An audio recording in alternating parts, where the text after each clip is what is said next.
రస్తాలో కూడా అపజయం కూడా అగ్ని జ్వాలై మండుతుందో అదే నా రస్తా. ఏ రస్తాలో మరణం కూడా మహాప్రబంధంగా ప్రతిధ్వనిస్తుందో అదే నా రస్తా. అందుకే పరాభవం చెందిన, పరాజయాలు పొందిన ఎందుకు కదలకుండా నిమ్మకు నీరెత్తినట్టు ఉంటానంటే నా సనాతన ధర్మం మీద నాకున్న అచంచలమైన విశ్వాసం. ఈ మధ్యన సనాతన ధర్మం ఒక వైరస్, దాన్ని అంతం చేస్తాం అంటున్నారు కొందరు. గతంలో శ్రీరామచంద్రుణ్ణి, మనందరం కొలిచే శ్రీరామచంద్రుణ్ణి కొన్ని దశాబ్దాల క్రితం పాదరక్షలతో కొడుతూ, చెప్పులతో కొడుతూ, ఊరేగింపుతో తీసుకెళ్లారు. మధ్యలో రామాయణం కల్పవృక్షం అని గొప్పగా చెప్తే, కాదు రామాయణం కల్పవృక్షం కాదు, రామాయణం విషవృక్షం అని అన్నారు. ఈ మధ్యలో రామతీర్థంలో శ్రీరామచంద్రమూర్తి విగ్రహం తల నరికేస్తారు. గత కొంతకాలంగా కల్తీ నెయ్యితోటి, జంతువు కొవ్వుతోటి కలిపిన ప్రసాదాలు ఏడుకొండల వాడికి నైవేద్యంగా పెడతారు. అదే ప్రసాదాలు ఆంధ్రప్రదేశ్ నుంచి 1,00,000 లడ్డులు చేసి ఆ కల్తీ నెయ్యితోటి అయోధ్య రాముడికి పంపిస్తారు. దేశ ప్రతిపక్ష నాయకుడు అయోధ్య రామాలయాన్ని ప్రారంభోత్సవాన్ని నాచ్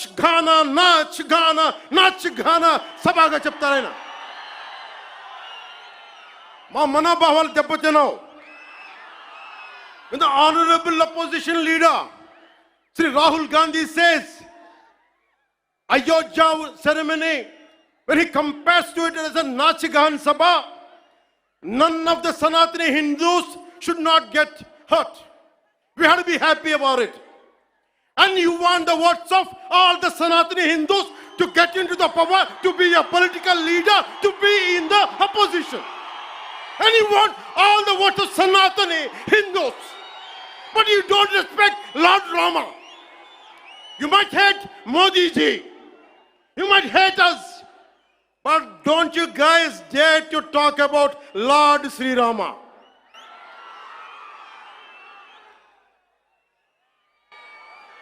మన హిందువులుగా మనం బాధపడకూడదు.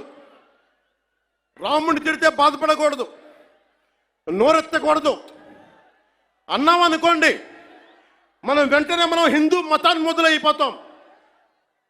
The moment we say we have to safeguard our religion, when you abuse Lord Sri Rama, none of us should feel bad about it.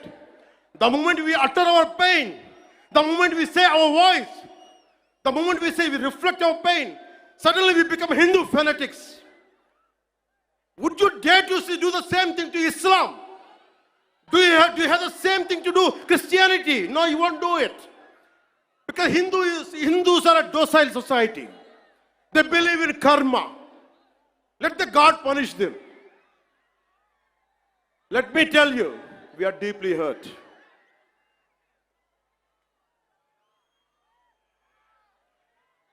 అంటే వీళ్ళు ఎవరినైనా ఏదైనా తిట్టొచ్చు, కానీ మనకు బాధపడే హక్కు లేదు. బాధని వ్యక్తపరిచే హక్కు అంతకన్నా లేదు. భారతదేశంలో సెక్యులరిజం అంటే హిందూ ధర్మాన్ని దూషించు, అపహాస్యం చేయి, అన్య మతాలను వెనకేసుకొస్తే అది true secularism according to the so called pseudo secularist. The so called secularists is what they say. You abuse Sanatana Dharma. Not even a word against Islam, not even a word against Christianity. You won't dare to do it. That's the definition of secularism for you people. దశాబ్దాలుగా చూస్తున్నాం, ఇదేం కొత్త కాదు. చట్టాలు కూడా పనిచేస్తాయా?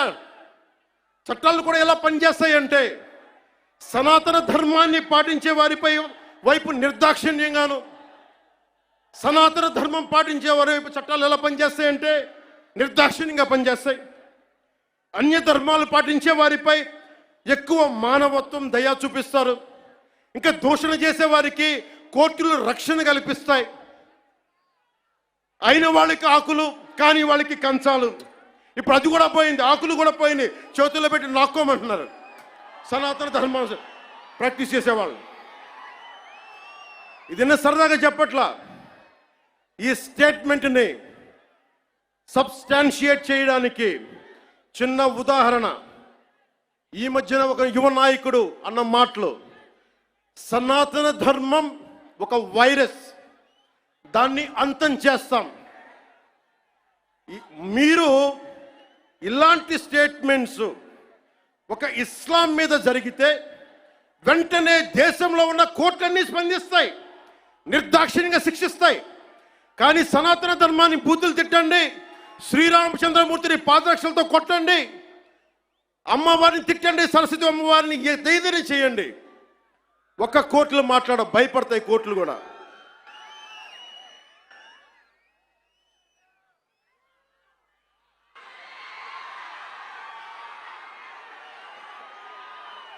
This is a classic case of justice.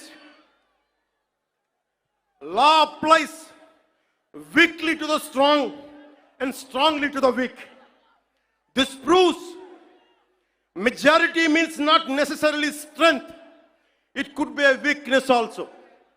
Because secularism is one way, not two way, according to the so-called pseudo-secularists.